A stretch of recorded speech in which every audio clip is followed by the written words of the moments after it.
As you mentioned, it's been a while. So, how did you feel like your players came back? Is there some rust to scrape off? Obviously, some of them had some opportunities to play there, but it's been a while since a lot of them probably have been up to that speed.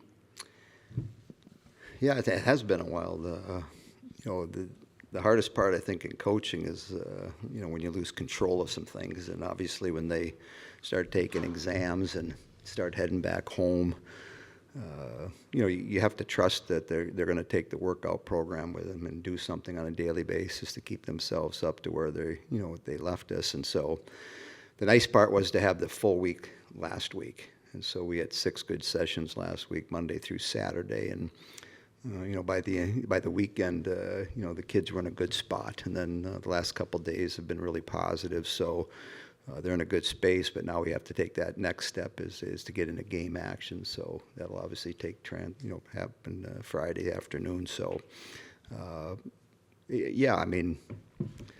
So it's like you're trying to push buttons and do the right things at the right time, not knowing if they're actually going to come to fruition. But I like what I've seen the last couple of days. I think one of the benefits for us is that we're not in school, and so that takes a burden off their shoulders. It takes weight off their shoulders where they don't have to come to class or they've got to run to class.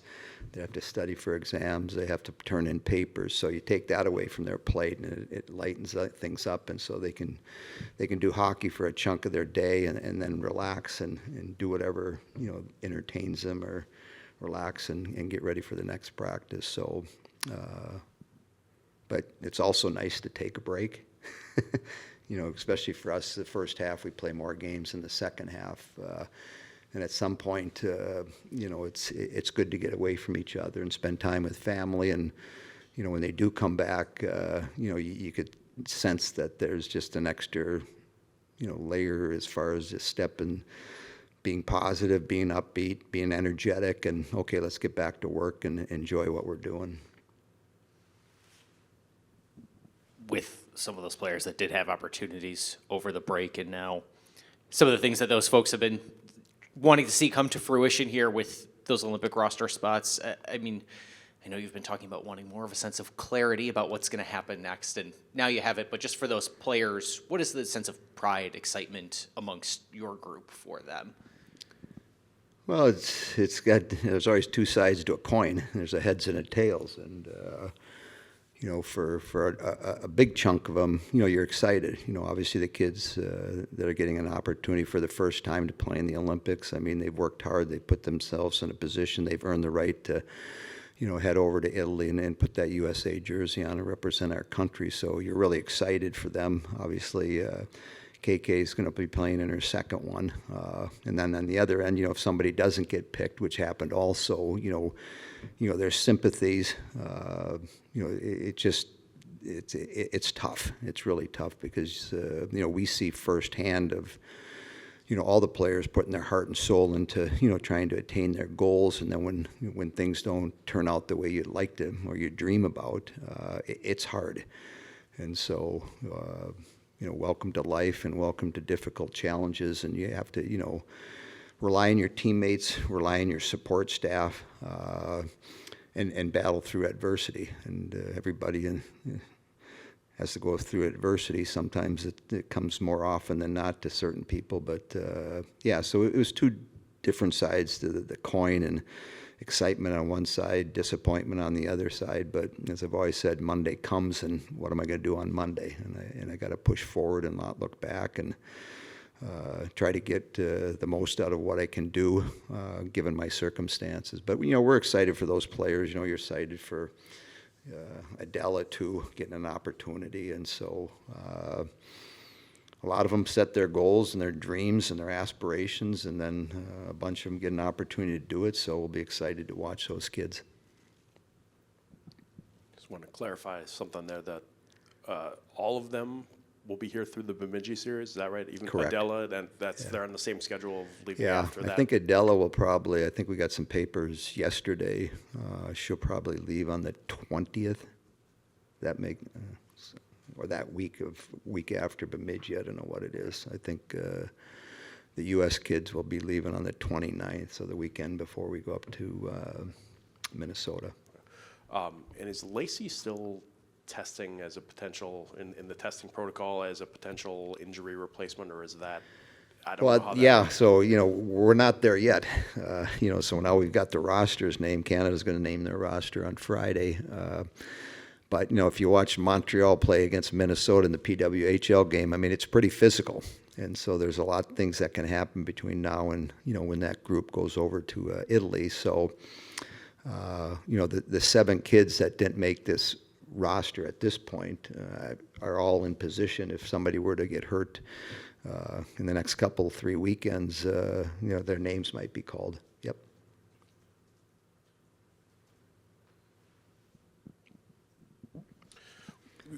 Coming back off of 4 or 5 weeks off and having to go on the road and play a team like Duluth that just played last week, there's some challenges in there. What do you feel like you need to establish right away on Friday when you get going to make sure you're headed the right direction after that break? Yeah, I mean, you try to practice, like the game is presented to us, but until you actually get in the game and you're playing against a live opponent. The big thing is, we finished off on a real positive note down in Columbus before we took the break. And the reason we had success down there because our compete level was high. Smaller rink, a lot of things happening. You really have to be active, in that setting. And Duluth has small corners in both the offense and defensive zone. So it's again, you have to be active and you have to be competitive. So that'll be the first thing that I'll be looking at and the coaching staff will be wanting to see is, are we competing? There's loose battles, there's 50-50 battles. Are we competing? And I think if we're able to do that at a high level early on in the game, things will start to, become more comfortable for us from the standpoint that, okay, we're back in the game mode right now and we're competing at a real high level and the other things will take care of themselves, but that's where it'll start. Because it's one thing to go against you and we're teammates, but now all of a sudden I'm going against somebody that's wearing a different colored jersey and that presents a different scenario. So the big thing is to get through the first period and get back into that game mode.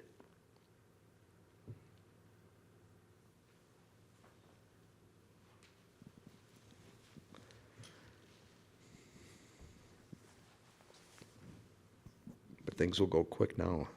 I mean, a little over 6 weeks and we're done. So, Coach, it's yes.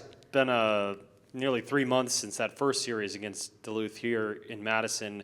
How have you seen your team grow since then? And looking back to that series, is there anything you'd like to see them do differently compared to those first 2 games against that team?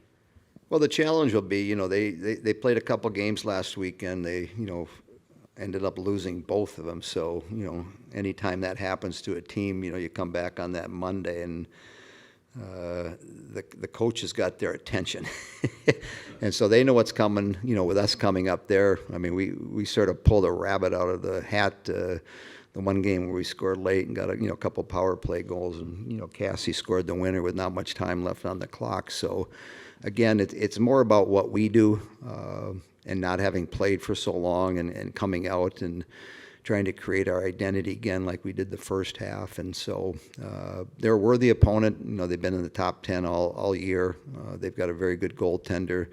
They got enough players to score goals. They got a good defensive core. So it'll be a good challenge, similar to the 2 games we played them down here early in the year. Was a challenge then.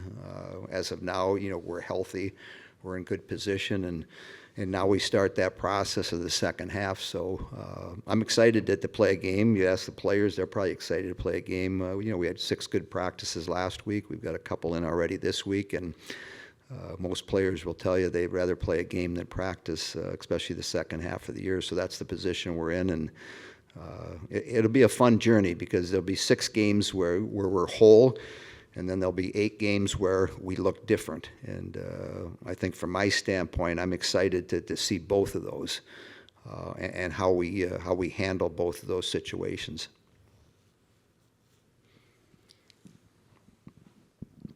Just thought of this in the context of how long the break is this year. Do you picture that changing in future years where you've got the World Championship to deal with earlier in the season, where that might be a shift or a conversation of the league schedule of can we put a game over what was the break instead of in that window where a lot of these players might be gone. Is that something that's even come up so far? Yeah, that's a good question, Todd. I think, there's been a lot of conversations ever since World Championships was moved to November, like what can we do with our schedule and how can we do things to benefit our players so they're not being pulled and tugged at different times. The one thing I do see is that as we go through probably the next 2, 3, 4, 5 years, the national team players will probably be made up of mostly PWHL players, and so that trend has already started. Those kids have an opportunity once they graduate from college to go and play somewhere. They don't have to wait 3 or 4 years to get involved in an Olympic cycle, so it's easier for them to stay in shape and stay in tune to their game. So as we get into November, it might affect, a spoonful of teams down the road because they've got 1 or 2 or 3 kids that are special. But I just see KK graduates this year. She goes into PWHL next year. Sims, Layla. The only caveat is that they'll probably expand this summer, and they might expand to 2 to 4 teams. So all of a sudden you're pulling more players in there. But from the college perspective, I think we'll see. As the trend is right now, continuing to go that path where you get into November and Minnesota might have 1 player, or Northeastern might have that special player where they want to take them. So, but that's a good question. And where's the sweet spot? Well, if I got my driver, Paul, I know where my sweet spot is on my driver, right? Can I hit that and the ball's going to fly? Well, do we start our season later? And so instead of, getting involved in our tournament, late March, maybe we do it late April and start in early November. So there's been talk about, that. There's been talk about maybe starting a week later. So I think in our meetings, this spring down in Florida, that conversation will get a little bit more dialed in as far as where's that sweet spot that we're not always pulling, because now they're talking about the Europeans playing a championship too. So it becomes really challenging. But where all these teams in the PWHL are getting their players is through us. And so you'd like a working relationship with those groups, but it always, at least at this time, it seems like it's a one-way conversation right now. So I probably didn't answer your question, but we talked for a while. No, yeah, and that's probably the best way to say it. There's no answer, but there's some heavy conversation that's going on right now.